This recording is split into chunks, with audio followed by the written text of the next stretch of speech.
बच्चों, आशा करता हूँ कि आप लोग अपने घरों में सकुशल होंगे। कल हमने बात की थी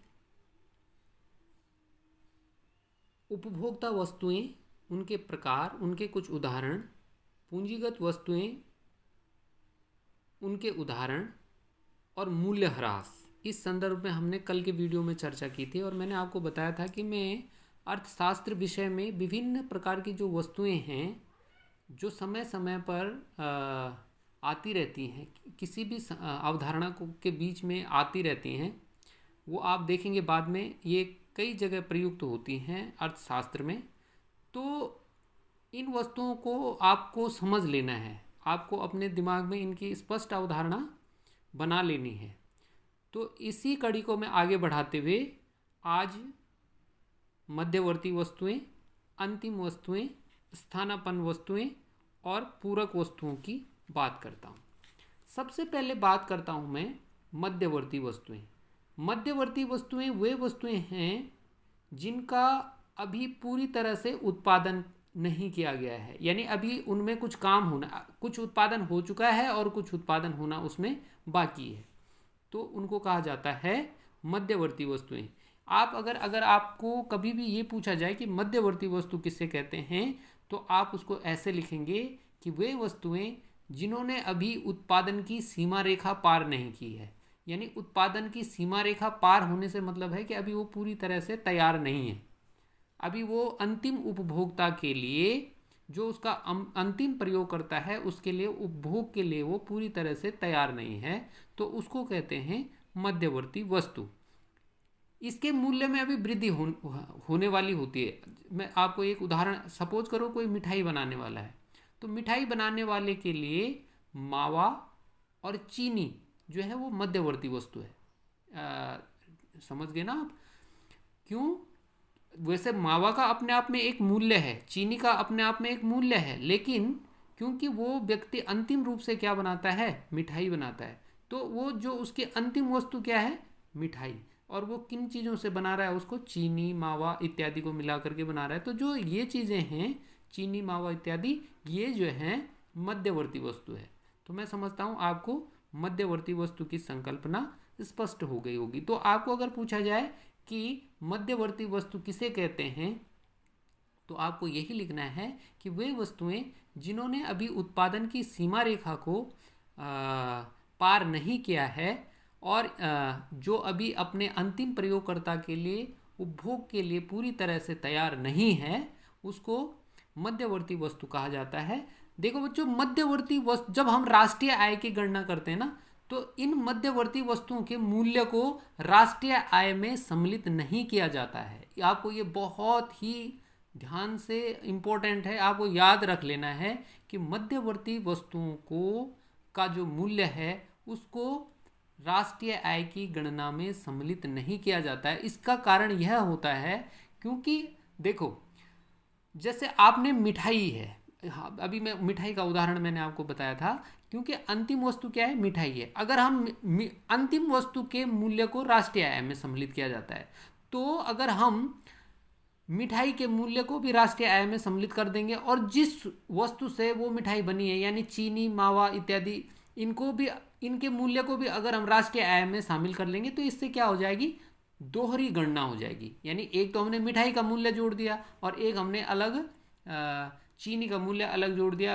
और हमने मावा मावा दूध इत्यादि का भी हमने इसमें मूल्य जोड़ दिया। तो ऐसा नहीं, हमने क्या करना है, राष्ट्रीय आय में आपको इतना याद रखना है कि राष्ट्रीय आय में सिर्फ अंतिम वस्तु का मूल्य जोड़ा जाता है, न कि मध्यवर्ती वस्तु का।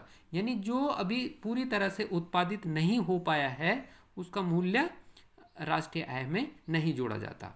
तो आपको ये बहुत ही ध्यान से याद रख लेनी है ये बात। अब बात करता हूं मैं अंतिम वस्तु की। अंतिम वस्तु वह वस्तु होती है जो उत्पादन की सीमा रेखा को पार कर चुकी होती है। उत्पादन की सीमा रेखा को पार करने का मतलब यह हो गया कि यह वस्तु अपने अंतिम प्रयोगकर्ता के लिए उपयोग हेतु पूरी तरह से तैयार है।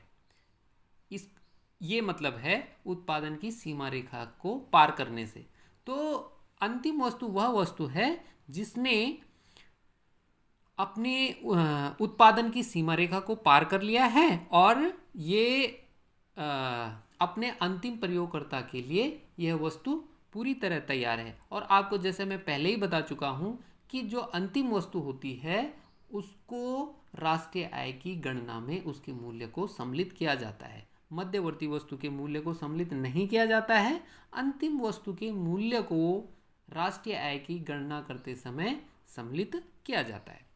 अब तीसरा नंबर है स्थानापन्न वस्तुएं।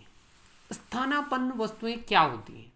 स्थानापन्न वस्तुएं वे वस्तुएं होती हैं जो एक दूसरे के विकल्प के रूप में प्रयुक्त की जा सकती हैं। एक दूसरे के विकल्प के रूप में प्रयुक्त की जा सकने वाली वस्तुओं को स्थानापन्न वस्तुएं कहा जाता है। जैसे चाय के स्थान पर कॉफ़ी का प्रयोग, ये क्या है? यानी चाय के स्थानापन्न वस्तु क्या हो गई? कॉफ़ी हो गई, है ना। जैसे और उदाहरण, गुड़ के स्थान पर चीनी का प्रयोग, तो चीनी का स्थानापन्न वस्तु क्या हो गई? गुड़। जैसे सरसों के तेल के स्थान पर रिफाइंड के तेल का इस्तेमाल करना, तो सरसों के तेल का जो स्थानापन्न वस्तु है वो क्या हो गया? रिफाइंड ऑयल हो गया। इसी प्रकार से आप अन्य भी ढूंढ सकते हैं। जैसे कोल्ड ड्रिंक के स्थान पर फलों के जूस का इस्तेमाल करना, है ना। और भी आप बहुत सारी वस्तुएं ऐसे ढूंढ सकते हैं जिनका प्रयोग एक दूसरे के विकल्प के रूप में किया जाता है। यानी एक दूसरे के स्थान पर प्रयोग होने वाली वस्तुओं को एक दूसरे की स्थानापन्न वस्तुएं कहा जाता है। मैंने आपको उदाहरण से ये चीज़ बता दी है।